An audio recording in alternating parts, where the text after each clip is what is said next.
मेरी अम्मी परवीन शाकिर, इनकी वालदा महताब राशदी पिछले जनरेशन की कॉलीग्स दोस्त रह चुकी हैं।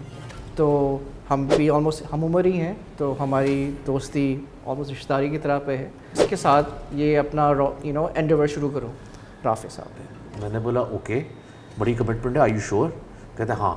मैं कहा ठीक है, फिर क्या करना है? कहते हैं हॉरर। मैं कहा यार तो तुमने घर की बात कर दी। आयशा ने एक सीन लिखा था इसके अंदर कि जी पंखे पे एक जिन बैठा है। मैंने जब स्क्रिप्ट में पढ़ा, मैं सोचना शुरू हो गया पैसे कैसे होगा और ये करेंगे कैसे।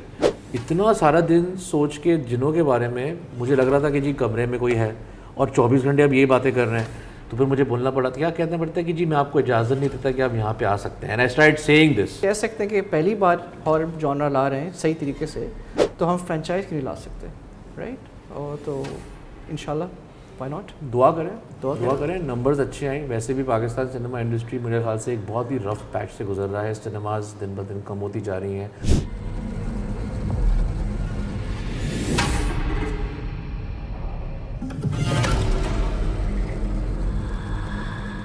मेरी अम्मी परवीन शाकिर, इनकी वालदा महताब राशदी पिछले जनरेशन की कॉलीग्स दोस्त रह चुकी हैं।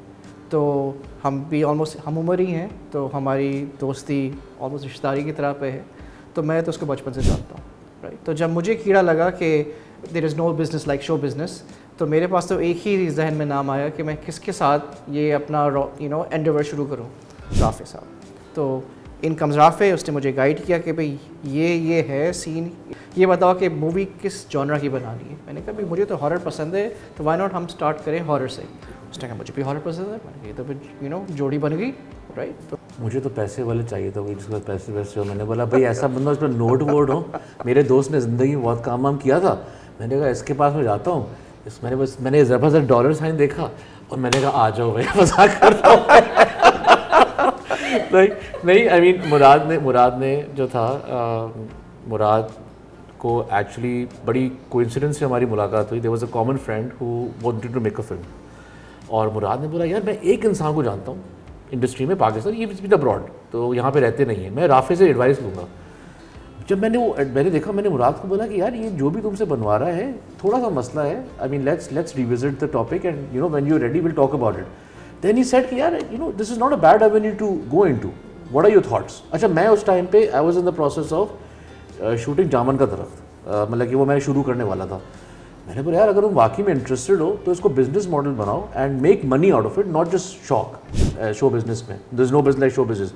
मुराद भाई ठीक है, how do we go about that? You have experience and I want to get into it, so इसको ट्रस्ट बहुत इंपॉर्टेंट है इसके अंदर।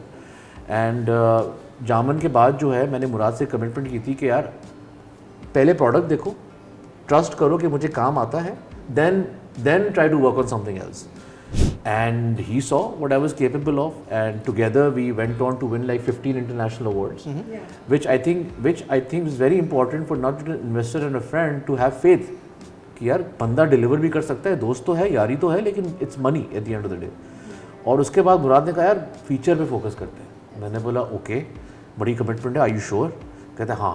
मैं कहा ठीक है, फिर क्या करना है? कहते हैं हॉरर। मैं कहा यार तो तुमने घर की बात कर दी। And the next thing is that I was telling her कि यार हॉरर से तो मैं आयशा मुजफ्फर से 2 साल से बात कर रहा हूँ, and if you are up for it let's have it in the fold, let's have a script screenplay, बिस्मिल्लाह। The next thing we shooting. और मैंने बोला निकालो नोट। चेकबुक आ गई और बहुत रो रही है बेचारी। Murad is doing very well in life माशाल्लाह, and we all come from good households, and he told me that I can manage and I'll be an executive producer and I want to do this. So it was very important for me to work with someone जिसकी blessing हो, जो believe करे आपको trust करे ना। Executive producers could be anyone, यार ये नहीं करो, but he was blindly trusted me, नहीं यार ये करते हैं। And I really value the idea कि ऐसा एग्जीक्यूटिव प्रोड्यूसर दोस्त मेरे साथ जुड़ा हुआ है अभी तक।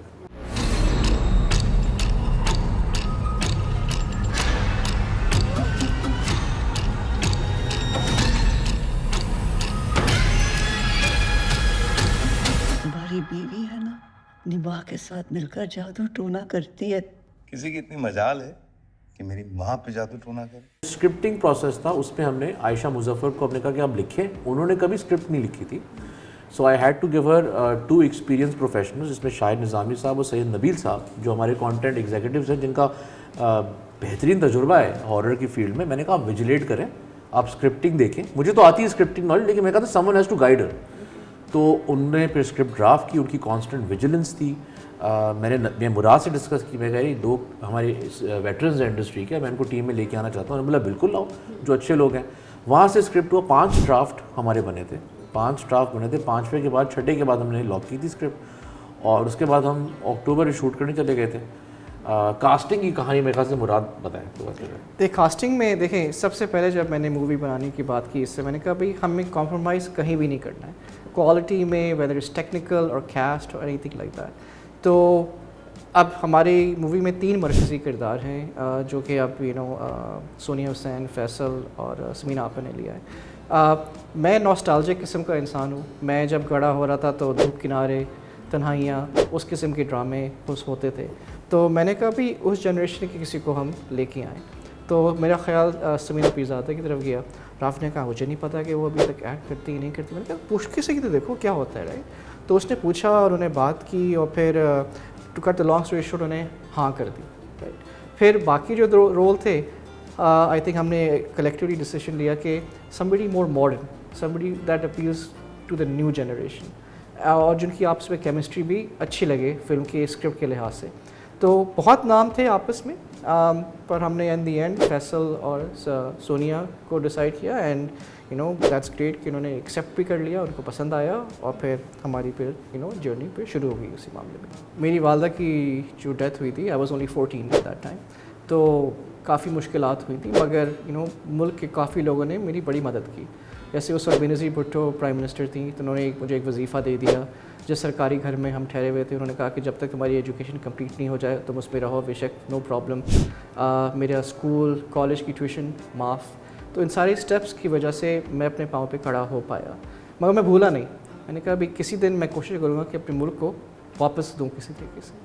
अब ऑब्वियसली मेरी अम्मी एक आर्ट्स के शोबे में हैं, तो यही ख्याल था कि किसी तरह मैं आर्ट्स के शोबे को ही रिटर्न दूँ। अब सब जानते हैं कि Pakistani cinema needs help, it needs support, right. तो मैंने ये सोचा कि इसी के अंदर मैं इन्वेस्ट करूं, बिकॉज हमारे अंदर पोटेंशियल बहुत है। हमारे अंदर जो हमारे जो एक्टर्स और एक्ट्रेसेस हैं, हमारी जो टेक्निकल क्रू हैं, they have lots of potential, और they need somebody who give them trust and build upon it. तो इसलिए मैं इस डायरेक्शन में आया। रहा जॉनरा का, आई थिंक मैंने जितनी फॉलो की हैं पाकिस्तान में फिल्में, it's been a tried and tested formula of rom coms.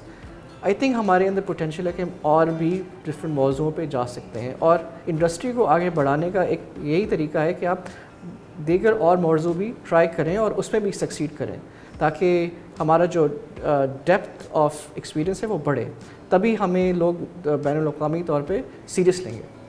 तो ये था थॉट प्रोसेस का। आई थिंक सबसे इम्पॉर्टेंट बात है लोगों को एंटरटेन करना, वो इम्पॉर्टेंट था। हॉरर था, कॉमेडी था, कि यार लोग आएँ एंटरटेन होके जाएँ।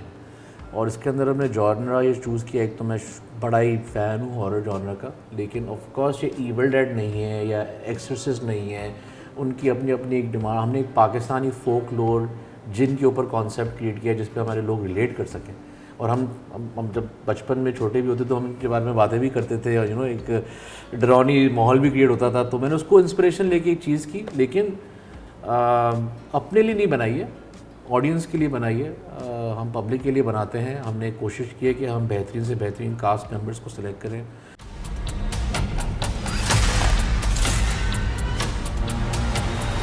आवाज पे कितनी हसीन लगती है।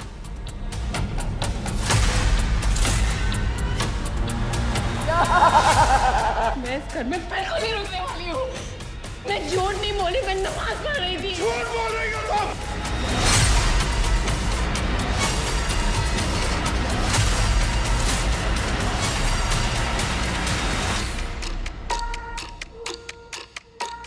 आयशा ने एक सीन लिखा था इसके अंदर कि जी पंखे पे एक जिन बैठा है। तो मैंने जब स्क्रिप्ट में पढ़ा, मैं सोचना शुरू हो गया पैसे कैसे होगा और ये करेंगे कैसे।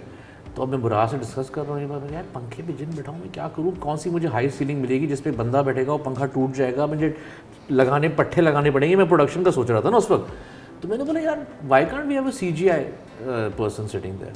उड़ाने का कैसे, कहाँ से लाओगे CGI, मुझे तो नहीं है, कैसे करेंगे। मुझे भी नहीं पता था, मैंने CGI कराया नहीं था। हमने ईमेल्स करना शुरू कर दी कि भाई कितने में होगा, कैसे होगा। एंड ऑनेस्टली उस वक्त हमें पता चला इट इज़ नॉट चीप, और हम फिल्म पे शूट पे जाने वाले हैं और हमें ये सेट ही नहीं किया कि यार CGI हमें लॉक्ड ही नहीं है। किस्मत से फिर हमें एक टीम मिल गई जो हमें ऐसी टीम मिल गई जिन्होंने क्रीचर डिज़ाइन किया था और उनका काम ये था, और हमें ऐसी टीम चाहिए थी जो हमें गाइड करे सेट पे। मैंने ज़िंदगी में CGI नहीं किया था, ना मुराद ने किया था। हमने शर्त रखी कि यार अब हम कंसल्टेंसी देंगे ऑन सेट, आप जूम पे कनेक्ट होंगे, आप लाइव देखेंगे मैं शॉट कैसे ले रहा हूँ, मुझे नहीं आता कैसे लेते हैं। उन्होंने गाइड किया, उन्होंने ट्रैकर्स लगवाए, उन्होंने ग्रीन सूट में एक इंसान को बिठाया, वो पंखा सब वो जो चीज़ है वो पहले ग्रीन सूट था, तो ना हमने वो मैट्रिक्स फॉलो किए। और जहाँ तक फीडबैक की बात है, ज़रूर हर किसी की एक्सपेक्टेशंस होती हैं और हम हर किसी को तो खुश नहीं कर सकते, हम ट्राई कर सकते हैं और हम हर किसी का फीडबैक एक्सेप्ट भी करते हैं। कोशिश करेंगे, जिनको पसंद नहीं आ रहा है नेक्स्ट टाइम बेहतर कोशिश करें, अच्छी चीज़ बनाएं। जितना हमारे पास पावर था हमने उतनी बस अप्रोच की है। अब चूँकि कुछ चीज़ें यहाँ पे नहीं कर पाते बिकॉज उसका स्किल सेट नहीं है। इस मूवी से ये फ़ायदा हुआ कि जो हमारे लोकल टैलेंट था उन्होंने सीखा, उनको एक्सपोजर मिला कि बाहर के लोग कैसे ये काम करते हैं। तो अब इंशाल्लाह जब उनको अगले प्रोजेक्ट मिलेंगे they have learn so much कि वो अपने उन स्किल्स को अप्लाई कर सकेंगे और सीखेंगे। तो ये एडवांसमेंट हुआ ना हमारे सिनेमा की तरीके से, राइट। क्या मैं आपको सच बताऊं, हर रात मैं घर आता था और मुझे फील होता था कि कोई ना कोई चीज़ ना मेरे साथ आई है, और मैं नाइटमेयर्स कह लें या क्योंकि मेरे फिल्म मेकर का एक हमारा है, हम फिल्म ख़त्म होने के बाद ना ट्रॉमा लेके आते हैं अपने साथ। 30-40 दिन का जो होता है ना, तो हम पे बिल्ड करता है, आपको नींद नहीं आती है। इतना सारा दिन सोच के जिनों के बारे में मुझे लग रहा था कि जी कमरे में कोई है और 24 घंटे अब ये बातें कर रहे हैं, तो फिर मुझे बोलना पड़ा था, क्या कहना पड़ता है कि जी मैं आपको इजाज़त नहीं देता कि आप यहाँ पे आ सकते हैं। And I start saying this out loud because Faisal Qureshi उन्होंने बोला कि यार आप वो तंग नहीं कर सकते जब तक आप इजाज़त ना दें। अब वो इतनी हावी हो गई मेरी बात कि एक्सपीरियंसेस सामने थे, but then again I mean set पे कभी कभी फ्रीकी इंसिडेंट्स हो जाते थे। पर्सनली मैंने खुद इनकाउंटर किया, बट यू नो आप इतना एक चीज़ के बारे में करते हो तो वो चीज़ें हावी हो जाती हैं, but all in good fun. I am sure कि everyone had a great time, good laughs and good freaky sessions, लेकिन all in the name of fun। अगर हम इस मुल्क में आई थिंक कह सकते हैं कि पहली बार हॉरर जॉनरा ला रहे हैं सही तरीके से, तो हम फ्रेंचाइज क्यों नहीं ला सकते, राइट। और तो इंशाल्लाह व्हाई नॉट, दुआ करें नंबर्स अच्छे आए। वैसे भी पाकिस्तान सिनेमा इंडस्ट्री मेरे ख्याल से एक बहुत ही रफ़ पैच से गुजर रहा है, सिनेमाज दिन ब दिन कम होती जा रही हैं। हमारी नीयत है कि इस तरह की और भी फिल्में बने, इस तरह के जॉनराज आएँ ताकि हमारे सिनेमाज और इन्वेस्टर्स भी इन्वेस्ट करें। मुराद जैसे और लोग आए जिनको फेथ मिले कि यार इस तरह के कंटेंट में इन्वेस्ट किया जा सकता है, और उम्मीद करते हैं कि लोगों को पसंद है। मुझे तो खुशी होती है कि आप उसको कुछ भी कहें, बिकॉज लोगों को डिफरेंट जॉनर्स मिल रहे हैं और इस वक्त हमारी सिनेमा इंडस्ट्री को उसकी ज़रूरत है। मतलब कि maybe there are people who don't like rom horror देखेंगे, maybe there are people who don't like horror rom वो उसको प्रेफर करेंगे। तो मैं तो इसको बोलता हूँ कि हमारी इंडस्ट्री के लिए बेहतरी है, इस वक्त हमें कंटेंट चाहिए and we need to unite on that front to have maximum film. Horror film की सब CGI और VFX की बात कर रहे हैं, लेकिन साउंड के बारे में ज़्यादा डिस्कशन नहीं हो रहा है, बिकॉज फिल्म हॉरर आम्बियंस भी होता है। और इसमें भी वंस अगेन जो हमारा 5.1 म्यूज़िक तो मेरे भाई ने किया है, शोएब राशदी, और जो स्कोर है 5.1 वो हमने कराया है पर्पल डॉग पोस्ट प्रोडक्शन से। मैथ्यू हैरल्ड जो है वो कैनेडियन स्क्रीन अवार्ड विनर हैं, जिन्होंने हॉरर फिल्म पे काम किया है। Canadian screen award is equal to an Oscar for Canada, और उन्होंने VHS पे काम किया है, डेथ रेस 3000 पे काम किया, जो हॉरर फिल्म्स हैं। तो उनके पास वो था एक्सपीरियंस के मैं उसको वो इन्हांसमेंट दे सकूं जो बहुत ज़रूरी है। तो हमने वापस वही चेक मार्क्स तो डाले हैं एंड उम्मीद करते हैं कि ये कोशिश पसंद है लोगों को। और जैसे मैंने फिल्म को जब घर पे देखा और देखता रहा उसकी डिफरेंट एडिट्स, तो ठीक है मज़ा आया, मगर जब हमने उसको एक प्रॉपर सिनेमा में विद 5.1 सराउंड साउंड सुना और देखा, इट वाज माइंड ब्लोइंग। बिल्कुल ये एक्सपीरियंस कम्प्लीटली मुख्तलिफ था, और इसके बावजूद कि मैं फिल्म को देख चुका था मैं फिर भी उसको एंजॉय किया। तो अब जो लोग इस फिल्म को पहली बार देखेंगे तो मुझे काफ़ी यकीन है उनको बहुत मज़ा आएगा। तब ये फैमिली फ्रेंडली मूवी है, आप अपने पूरी फैमिली के साथ लेके आएँ, कोई ऐसी चीज़ नहीं है जो कि आपको अनकम्फर्टेबल फील कराए, तो डेफिनेटली ये बहुत फैमिली फ्रेंडली मूवी है।